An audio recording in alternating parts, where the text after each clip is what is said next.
Welcome everybody to this evening's meeting of the Scrutiny Committee, People and Communities, and welcome to everybody here, members of the Cabinet and all the officers. Thank you. So to note substitutes in accordance with Council Procedure Rule 4, we have Councillor Zeigler for Councillor Knight and Councillor Eaves for Councillor Brown. And we have apologies from Councillor Knight and Councillor Brown. So item 3, to receive declarations of interest from members in respect of any matter on the agenda. See none, I have none, thank you. To be agreed by general affirmation, the minutes of the previous meeting held on the 2nd of October 2024. Do I have general affirmation on that? Thank you. So, item 5, to consider any items that the Chairman agrees to take as urgent business. I have none. And we can go straight into the main business of the evening, which is the corporate plan and budget for 2025-26. And the Catherine Hall, Chief Executive Officer, will introduce the item for us. Thank you. Thank you very much, Chairman. I'm just going to, well, first of all, I should say we've got everybody here. So that should enable you to do as much drilling down into the detail as you feel you need to do as a scrutiny committee, which is one of your responsibilities. So all the directors and all their assistant directors are here to support you and assist you tonight. With regard to the papers, you'll probably have noticed that on the plan itself, there's some highlighting been used, and I hope it's self-explanatory. That is to help you see where we've made changes since the first time it was published, because the announcement came so late. And also, just on drafting, there is a bit of version control going on where we haven't quite got it right, and you'll have spotted that in the first section that hasn't been quite updated. Forgive us, we'll get that sorted for the next round of discussions. We were trying to do everything in quite a short time scale over Christmas. So that's a bit of housekeeping, really. In terms of what I wanted to say, first of all, I think on behalf of all my colleagues, I wanted to thank the members of the working group that supported us as we were developing these proposals. It seems like an age ago now, but it was just a few months ago in the autumn. It was really helpful for us to be able to explain the context in more detail and to explore ideas and concepts with them. So we're very grateful for the advice of all those that served on the working group, and with their guidance, we've got the papers that are in front of you tonight. In terms of the kind of overview, which is in sections 1 and 2 primarily of Appendix A, I guess it's important, before we get into the detail, to remember the context in which we're putting together this plan. Nationally, our sector is seeing changes like it never has before, and challenges like it never has before, at least in recent last 20 or 30 years or so. And we're continuing to see and feel, aren't we, the impact of the pandemic. We're continuing to feel the impact of inflation and increase in the cost base and the consequent changes that those bring. And we're seeing changes in the demands on our services and increased burdens on us from central government. So there's a lot of moving parts that we have to try and achieve an equitable balance. And that's what we've tried to do with the guidance of the working group. So what we've tried to do is enable you as a council to fulfil your ambitions to improve still further the services that we provide to local people within the resources available. And that includes some increases in income in order to enable you to do that. And they're always the difficult decisions around fees and charges, but they do enable some quite significant service improvements. And if I was going to pull out a couple, I would mention specifically the simpler recycling, that we aim to be the first district to do that in West Sussex. We know it's a service that local people absolutely love. We're really keen to crack on and do it, but it comes with a big price tag. And burdens in terms of reporting. So let's just know it, but it's a great ambition to have. And similarly, I think our continued work to acquire our own temporary accommodation is so important. We know that that has real impacts for people locally, and we wish to continue to do that. So that's outlined. And then finally, I guess, you can't not notice the scale of the capital programme at 36 million. That's 36 million that we'll be spending over a number of years improving resources and assets across the district. That's an incredible thing to be able to do when nationally and not very far away we've got a lot of local authorities who frankly and very concerningly are being overwhelmed by the demands on their services, are cutting services and making staff redundant. So we are in a privileged position, but we're not there by luck. We're there because of the decisions that elected members have made over the years to assist us in getting the right balance and achieving the right sort of things within the resources available. So a lot of credit to those of you who served in previous councils, those who served last year and back further, because these things don't happen by accident. So those are probably the most, finally, actually, I was asked to specifically refer to devolution and local government reorganisation. We're not drawing loads of attention to it in the papers. The reason is, it wasn't announced till after the papers were finalised, but also, and I've been in this game a long time, you can spend a long time talking about these things. And in truth, most of it is outside of our control.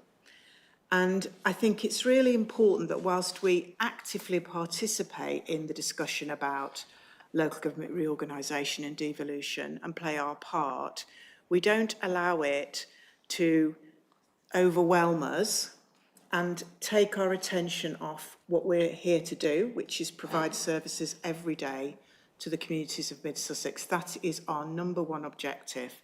And I really feel as a staff group, we're keeping ourselves in check and making sure that's where we spend our time, not speculating or thinking about what may or may not come in terms of local government reorganisation or devolution, because at the moment the details are not clear at all.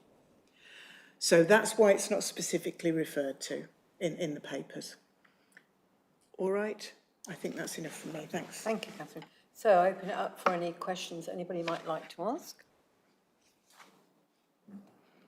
In section 1 or 2? No? Okay. Annie's. Ah, Annie's. Okay. Sorry. Is it working?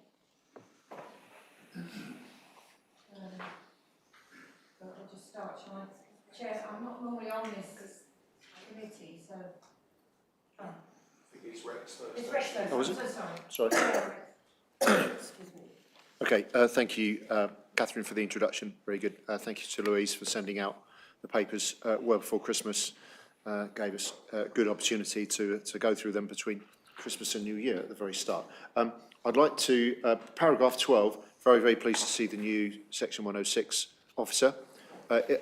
My question is, what are the timings on that, please, for an appointment? And it's very welcome, because certainly I think that's an area that, you know, we've needed to beef up for the last couple of years to improve the speed of section 106 at all levels. And also, and this is one of the points brought up at the MSAT meeting last night, was more communication with parishes on what's in the 106, what's available, you know, more detail about the annual monitoring report, etc. But very, very pleased to see that appointment. So thank you. I'd like to answer that one. I'll just start, and then Judy will have the details. I mean, we have made an appointment, and the individual is due to start very, very imminently. But Judy's got the detail of the timeline. All right. Thank you. Councillor Reeves. Oh, sorry. Oh, Julie, sorry. No, sorry. I was just going to say you've stolen some of my speech. I was going to raise that. I was going to congratulate the council on the funding they made available last year to enable us to recruit to that position. And we're really pleased to say that we have recruited. We think it's a really good appointment. The person is, as Catherine says, due to start imminently. And I think I also wanted to point out the change in the way that we've been communicating with towns and parish councils, despite not having that post in place, in how we've prepared the current district plan review. A number of us, including councillors, cabinet members, spent a lot of time over the summer in the lead up to submitting the plan, spending time working with towns and parish councils to help them understand what they could achieve from development through Section 106s, and working with them to understand what it is that their communities needed in order to support the growth that they were going to be expected to receive. And I think that we've made really good inroads in our relationship with towns and parish councils in respect to their understanding and their ability to access Section 106 funds, recognising that there are further improvements that we can make, and we are committed, as we've said, in the plan, to ensuring that that work continues. Thank you. Thank you. Right, Councillor Leach now. Thank you, Chair. Yes, I wasn't on the working group, so I'm coming to this rather ignorant in a way. But I do think the local government restructuring is something that we need. Obviously, you're thinking about it all the time. You have to be. So my big questions are we going to, do we not call into question certain things like a new depot if it's going to cost 1.4 million, or even the network switches, which are going to cost 200,000 to replace, when they've got 2 more years to run and we don't know if we'll even be there in 2 years' time. So I'm thinking, yes, we want the services, we have to deliver the services to the population, but could we perhaps deliver other things more quickly, like more temporary accommodation, and not shell out on digital in-cab enhancements or the new network switches, that kind of thing. Thank you. Thank you. Okay. I think we did drop you a line about this, didn't we? Yes. The services that we're investing in will continue to be provided no matter what the council's called or what geographical area it covers. Now, I appreciate that most members will never have been through local government reorganisation, but the services don't stop, they carry on. So any investment or improvement that this council makes in its services, it's its duty and obligation until the last day, and from the day one of the new council, they're picked up by the new council. So this is not investment that's wasted or lost. This is investment that will be valuable to local communities in the years between now and local government reorganisations, say we have it, because we don't know for sure we will, or when we will. So no, right here, right now, this is the best advice we can give you about how to deploy the council's resources for the financial year 25-26. Thank you. Councillor Zeidler. Hello? Is it? Is that live? Thank you. Thank you very much. I wanted to come to a couple of tables, which table 2 shows the inflation, and it talks about, it goes through the car parking fees, and it pulls out 135k as being the element not implemented in the medium-term financial plan, which I assume, therefore, is the village parking, which was not implemented because the other elements were.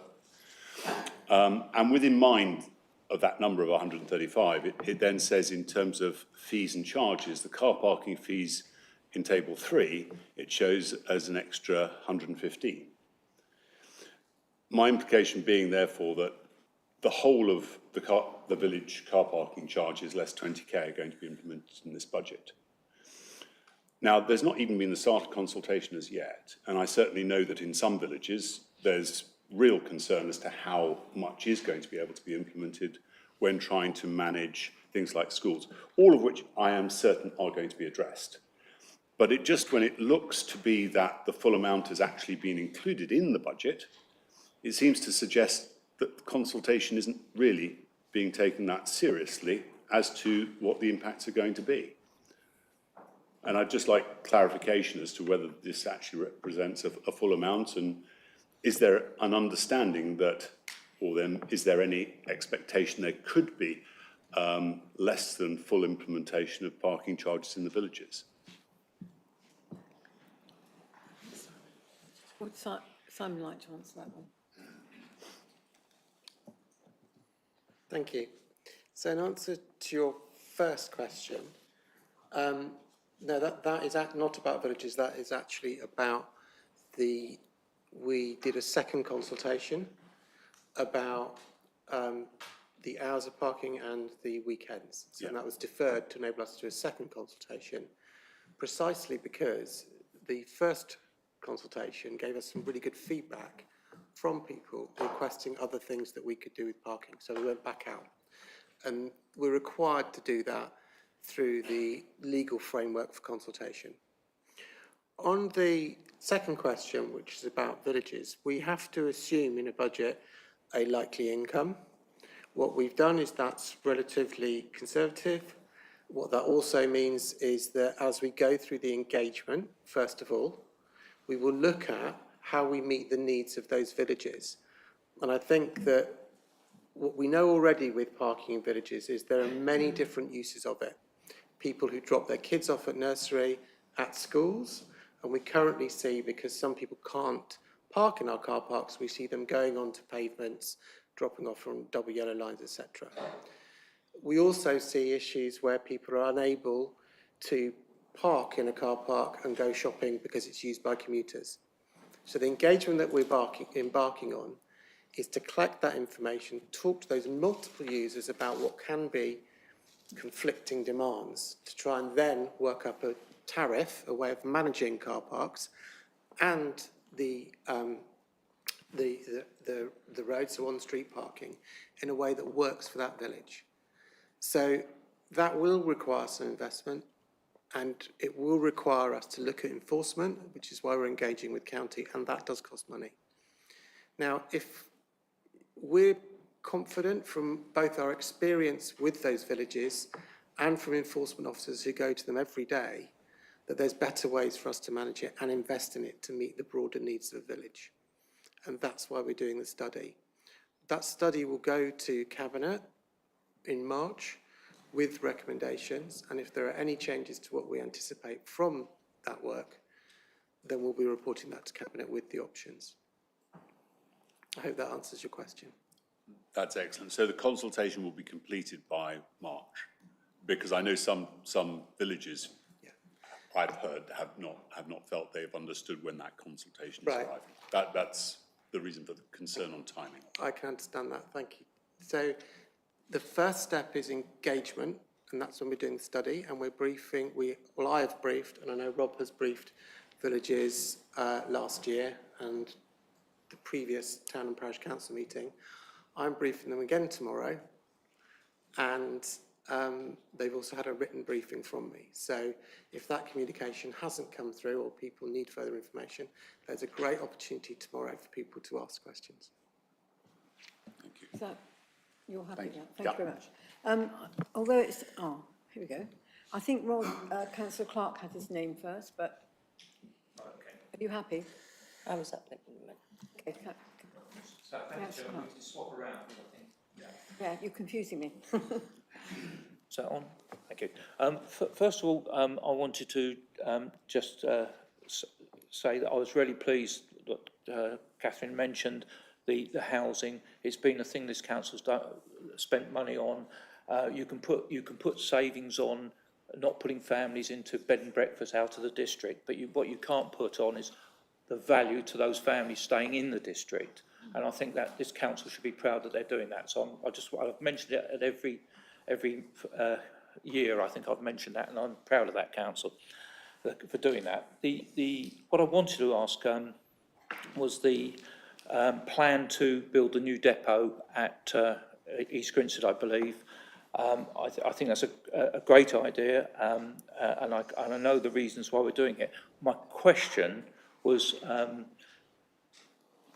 is there savings for the fact of fuel and stuff, because we'll be in two different places? Is there a saving there as well?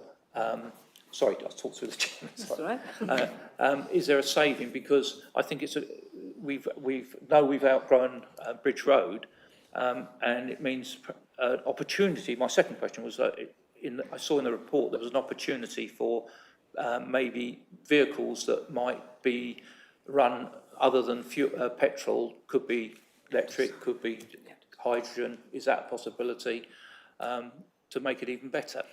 And I'll leave that there. Thank you. Would you like to answer that? Thank you. Yes, that's exactly why we've located or gone for that site. When we're looking at all available sites, because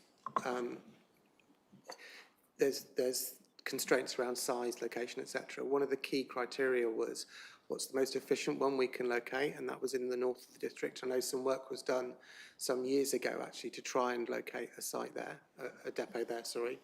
So that's a key consideration. It means vehicles travelling less far, so that's less emissions. It's more efficient in terms of timing, and we can do the collections more efficiently. I think also the efficiencies aren't just in terms of how we deliver that service. There will also be jobs created locally there, and that's important for our sustainable economic strategy as well. On vehicles and can they use hydrogen or be electrical ones? I know that it's safe to say the market is developing in that area, and I'm very happy that we weren't the first to move into that position, because some authorities have experienced significant problems with those. But as the market develops and as we need to replace vehicles, then absolutely yes. Again, as part of our sustainable economic strategy, we'll be pursuing, and our contractors will be pursuing, vehicles charged with alternative fuels. Thank you. Now, Councillor Mockford. Thank you. Thank you, Chair. I noted in 14 that the increase of tariffs with parking following the 24-25 budget have had no impact on use. Well, as a trustee of Chequer Mead, it gives me no pleasure to tell you that as a direct result of the evening car parking charges, one of our hirers of 10 years has cancelled their regular booking as they felt it unreasonable to expect their unpaid trustees and members to pay to park. So my question is, how does this initiative support our business and volunteer community, of which we have a large member at Chequer Mead who keep the theatre running?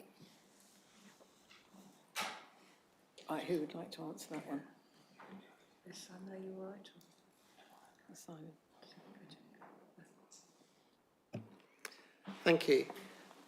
The charges come in tomorrow, and we have consulted on those and talked to community groups, and we don't have any information yet that they have impacted on attendance and so on. And that's not just based on our research, that's based on research around the country. The other issue, and I know that understandably tariffs are, there's a lot of views about tariffs. We run the service as a whole service, and that includes enforcement. And our most significant enforcement activity is in and around East Grinstead, and that also has to be funded. So we look at the whole service. One of the things, and I understand it's not the point you're making, but I think it's important to say, is that we are providing a new service to local residents in East Grinstead, and that's a residential permit that allows us to tackle some of those issues that residents are experiencing in the CPZ zones. So, as I said earlier when we were addressing the previous question about village car parks, there are different uses of car parks, and people sometimes have conflicting needs. And what we try and do is manage that, and we also have to generate an income to not only maintain those car parks, but also to do enforcement in and around that local area. But we will continue to receive feedback and we'll continue to review the services that we can provide. Does that answer your question? Yes, thank you. Councillor Ellis? Thank you, Chairman. Could I just ask the officers, it was really interesting and very welcoming to hear about the simpler recycling, all the technology and real-time information that would be there and reducing paper and everything, the benefits that go with it. But on the page 39, it just says the intention of this project is to, in a phased manner, to implement it in a phased manner. In-cab technology, when will that actually be in place, or is it in place, or is there a sort of date time when this will sort of come about? But I think it's really positive, everything, and you can see the value for money and everything else that's involved in that. But just to understand when that in-cab technology would be in place. Thank you. Yeah. Simon, thank you.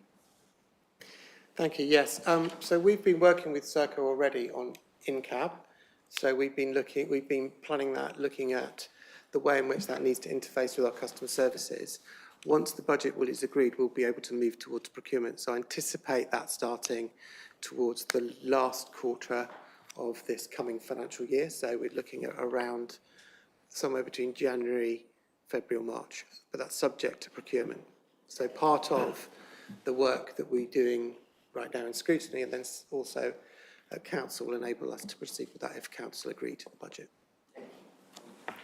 Thank you. Councillor Whittaker? Thank you, Chair. Paragraph 15, car park strategy. Very appreciative that last year the council were going ahead with the business case for the Queensway car park, which I believe is one of the busiest in the whole district. Is there any information on when this business case will be published, please, to councillors? And secondly, if any future investment for that large car park comes forward, would the council consider doing a joint venture, as they obviously have done with the Burgess Hill Town Centre redevelopment? Thank you. Simon, yes, please. Thank you. So we are expecting that work to be with us in about 5 weeks. As you'll appreciate, there is a lot of work to look at something that size. There's planning considerations, there's materials, design, all those sorts of issues that we're working on. So once we receive the business case, we'll know if it's a viable business case or not. But I can't preempt how we would look at funding that until we receive that case. Thank you. Do you want to come back? Will that be published at all to councillors? Will that be made public to councillors, please? Absolutely. And the JV question? So you just say more words about the JV. What's A joint venture between this council and a private developer, as we've seen in Burgess Hill, to facilitate the redevelopment potentially, if the business case stacks up, of Queensway car park. Got you.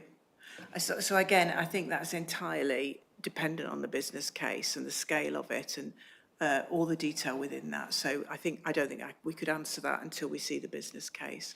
But the business case will be published, so you'll all be able to see that. Thank you. If there are no other questions on this particular section, we're going to go through it section by section, and the next bit will be section 3.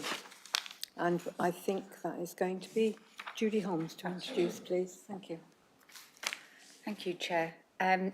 I know you've all read the papers, so I'm not going to obviously repeat what's in there, but I just wanted to draw your attention to a couple of highlights, I think, and an update.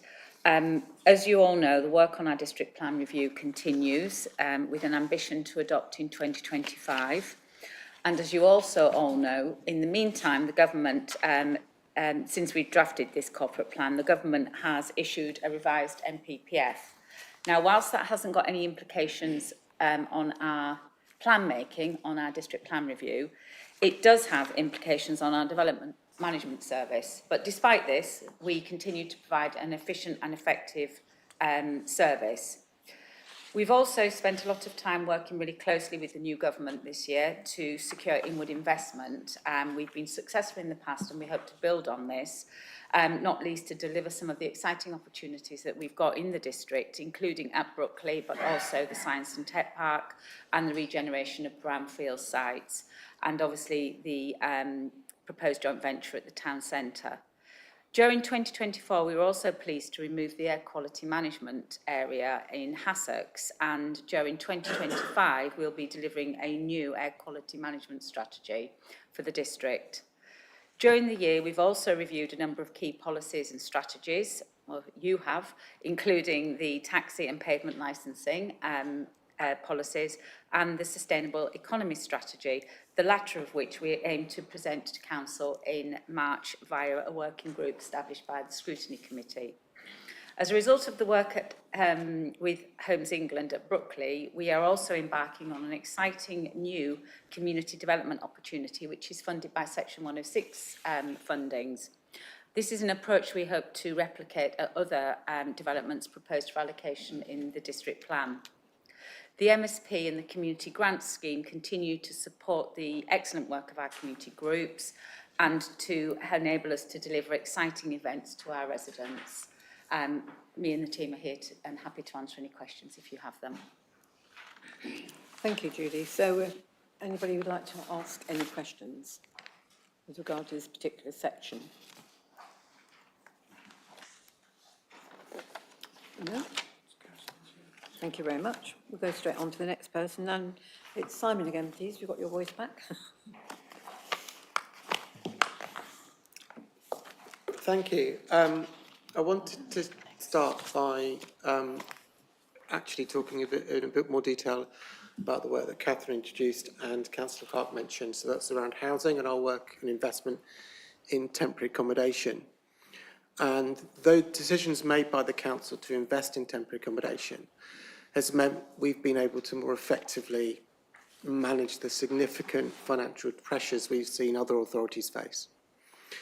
But I think the most important thing to say is that we have those services across the whole district, and that means we've been able to maintain families within their existing communities, close to the nurseries and schools that they already use, and close to their support networks, their families and friends. So although it can be quite a clinical explanation of what we're doing in terms of the money, the accommodation we bring on, this is all stories about people in our communities that we are supporting, thanks to the council's decisions. So put simply, we enable vulnerable families in our communities to stay connected with their communities, and that is what that service and that investment is about. Because we've done that, the service has been able to focus our resources on prevention. Because it's one thing to deal with issues like homelessness, but it's also another to try and prevent them from happening, and that's a key focus of the service. So we've doubled our homelessness prevention surgeries across the district, and we're looking to extend those in the next financial year. We've expanded our partnership with local organisations so we can provide early support to places where people present themselves or where we can identify early issues. And we've reduced pressure, therefore, on temporary accommodation and nightly paid accommodation. So to give you some figures, that's so before Christmas, that means 131 households have prevented from becoming homeless, and 53 individuals have moved from temporary accommodation into permanent accommodation in this community. And for the forthcoming year, as set out in the report, we'll see further investment in those services and further working upstream to prevent homelessness. So just to move on to waste services, which I know we've touched on. We've successfully implemented and expanded the 123 food waste recycling collection from 3,000 to 5,000 homes. And then just to touch on some of the questions earlier about investment, that is a significant scaling up of that service. So it's scaling up from 5,000 to 71,000 households. So that is why the investment is required in order for us to do that in an efficient and effective way. And that requires investment in the depot, vehicles, caddies, customer services, etc. I think it's important to also say, and again, Catherine touched on this earlier, the decisions that the council has made in order to pilot a service and then expand a service means we can implement this as the first council in West Sussex to do so. That's a good position to be in, and critically a good position to be in financially, because it means that we've been able to procure things like vehicles and caddies early on, whereas others are procuring them now when everyone is trying to procure them, their demand, so costs have increased. So that's a more efficient way of doing it. We've been able to do that because of the decisions from this council to pursue a pilot.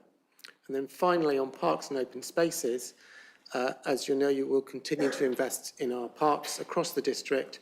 Examples currently include the Mount Noddy procurement for works that's pretty much complete. East Court and Ashplat Sang Boardwalk we've installed. All these things mean significant improvements for our communities. And also we have nearly completed the Centre for Outdoor Sport. That's on target. It will be open in the spring.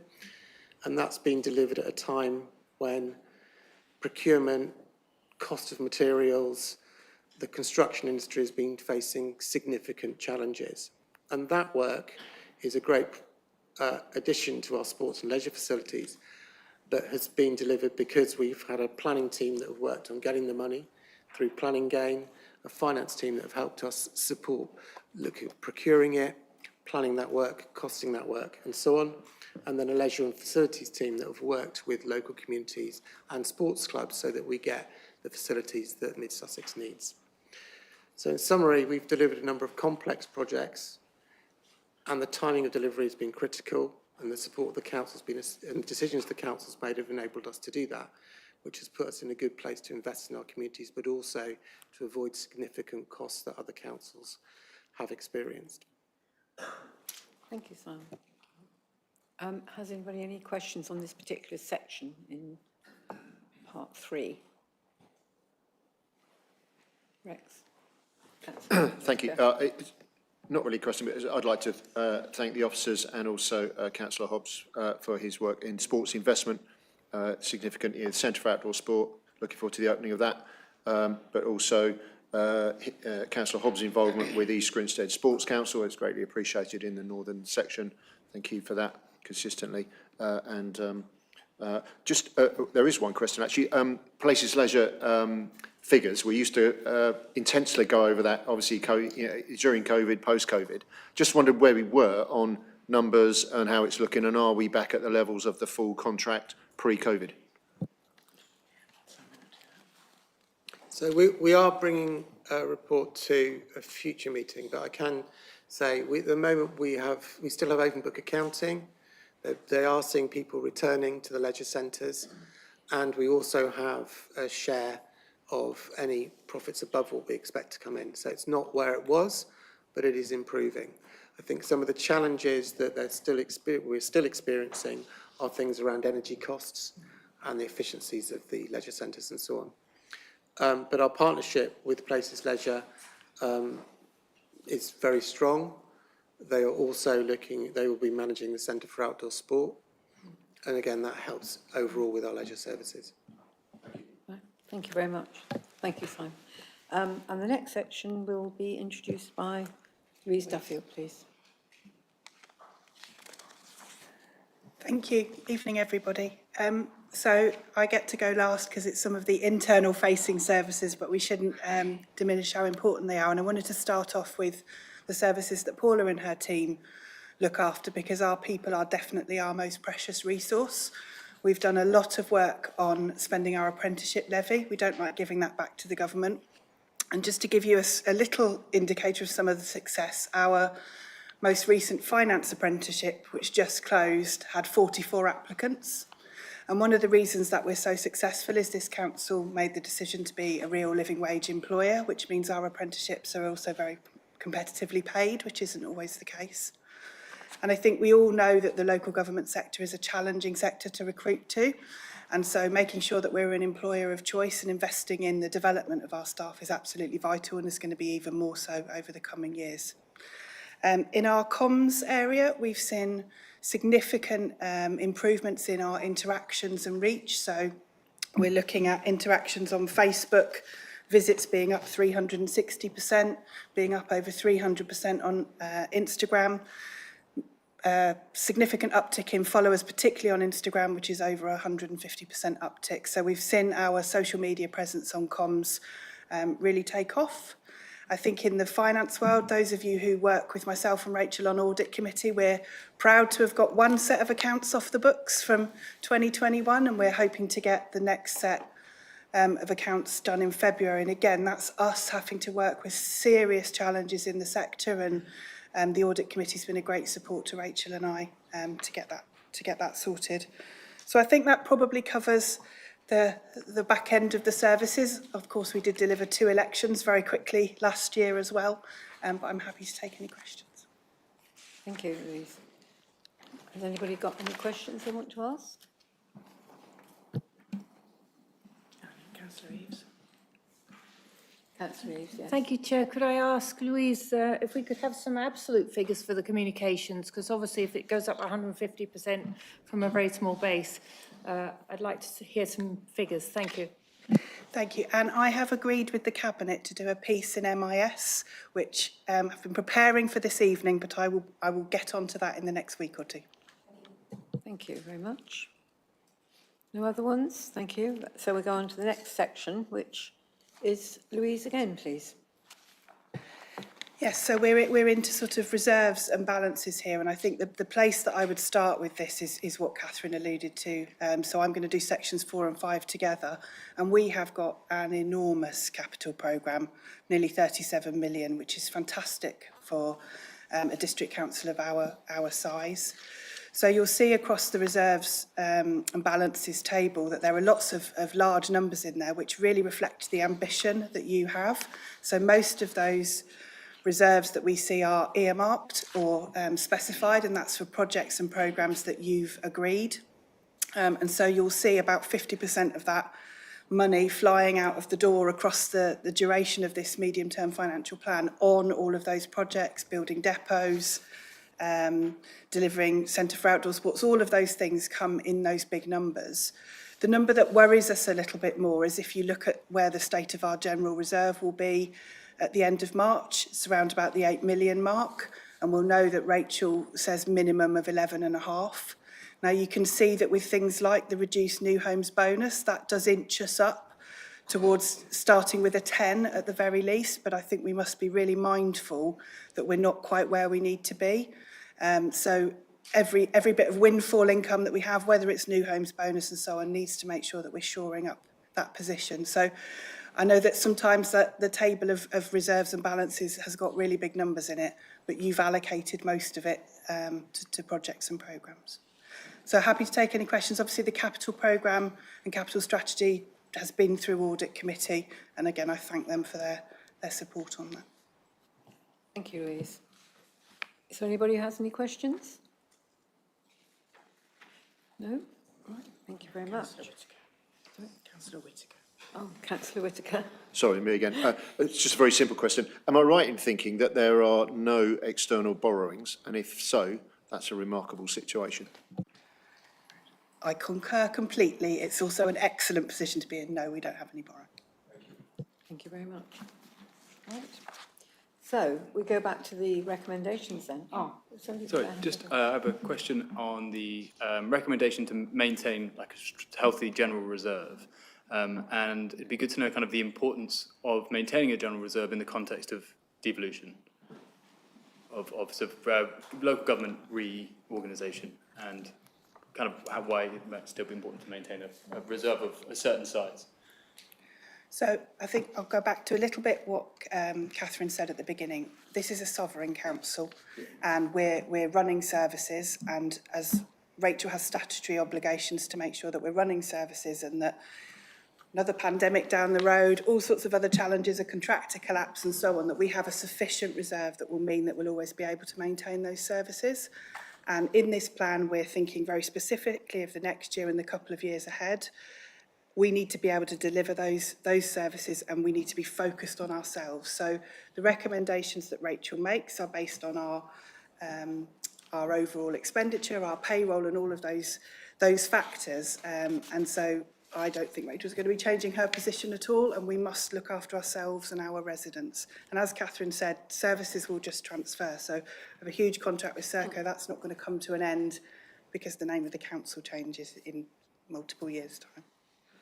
There is a section where the range and Rachel's rationale is in there. I think it's 2.2A. Okay, thank you. It's 11.6 to 17.4. Thank you.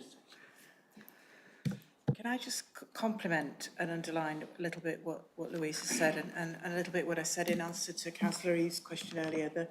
The regime that governs this council around its financial management, its legal obligations, none of that changes just because somebody started to talk about local government reorganisation. The regime, we're a highly regulated sector, and that continues. Nothing has changed.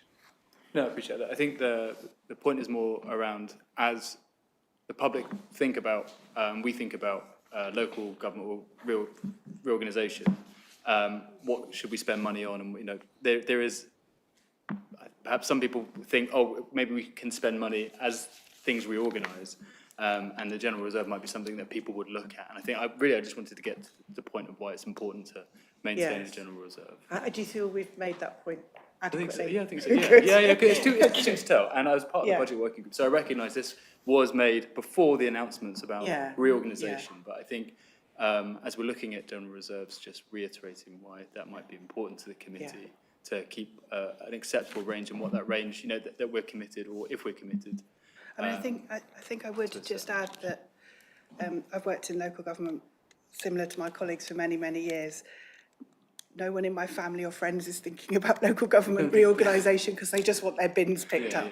And so what we've got to do is make sure we have excellent services and strong finances if we're handing them over to everybody. So, yeah, I hope that answers your question. No, it's fine. Yeah, I think it's early to tell anyway at this point what we do. Councillor Clark.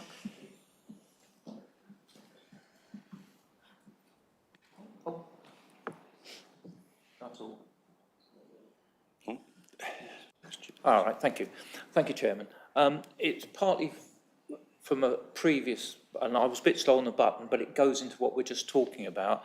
And I think if we didn't have good reserves and we didn't have these, and we didn't run a good council, we could have ended up losing or closing swimming pools and all sorts. And this council kept 3 swimming pools, 3 leisure centres, and my colleague did mention we're still not quite there with what we used to earn from those leisure centres, but we've protected those for our general public, and many other councils have had to close or do other things. So I think reserves are so important to carry on delivering the services to our people. Thank you. Thank you, Councillor Clark. Councillor Ziegler. Thank you. And it's just a quick, I guess, clarification to follow up on Catherine's point about the way that the council is seen through any reorganisation. And it's really just to affirm that any of the counterparts that we work with, who are obviously used to the statutory nature and the structures and how a reorganisation occurs, therefore can continue with confidence in the discussions that we have without having any concerns about successors. And obviously this is particularly relevant in the case of the joint venture, look at the redevelopment of the Burgess Hill Centre. I think it's an important point that we should all understand and take away and reflect to our residents that irrespective of what's happening, people will just see through that to the far side. And I think your point is very helpful in making sure we can have confidence in that. Thank you very much. Thank you, Councillor Ziegler. So if there are no more questions, we'll go to the recommendations. The committee is asked to consider the proposals and agree: A, the financial outlook facing the council over the medium term; B, the proposed increase in council tax; the strategy to use the general reserve to balance the 2024-25 budget; D, the commitment to top up the general reserve where possible over the medium term. Can you please vote with your buttons?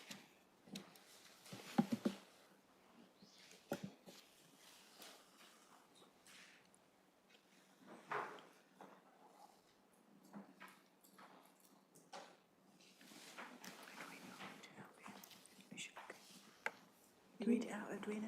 Could you read it out? Could you read them out, please, the results? When it comes. you see it? Oh, you can't see it? Okay. I'll read them out Oh, then. there we are. Oh. So, yeah. Yeah. You do it, Edwina, yeah. 11 votes for yes, 0 votes for no, and 0 abstentions. That is carried. Thank you very much. And thank you, everybody, for your contributions on that. Thank you. So number 7 is Scrutiny Committee Work Programme, People and Communities. And Louise again, please. It's a slightly less meaty report than the last one. So, as we know, we've got one more meeting in the municipal cycle on the 5th of March where we'll be talking about our equalities review. And the only other thing I would draw attention to in this paper is just a reminder of all the various tools that are available to you as a committee, outside of meetings, briefings, that sort of thing. So please do use them, and I'll be working with Edwina, Lucinda and the team to sort of publicise those on MIS and make some of them more digital as well. So happy to take any questions.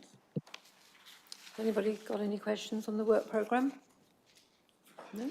Okay.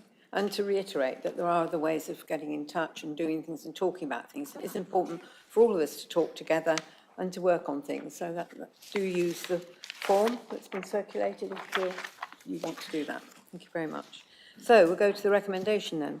The committee is recommended to confirm the proposed work programme for the municipal year 2024-25 and beyond. Note the alternative approaches by which scrutiny may receive information and consider matters as approved on the 27th of September 2023, and to note the process for scrutiny members requesting via the chairman further topics to be considered by the committee as approved on the 27th of December 2023. Can you vote, please, with your buttons?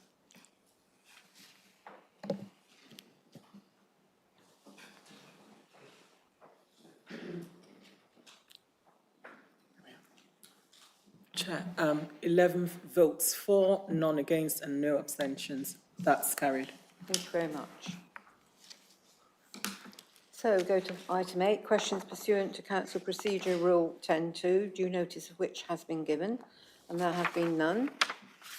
And that is the end of the meeting. Thank you very much, everybody, for attending.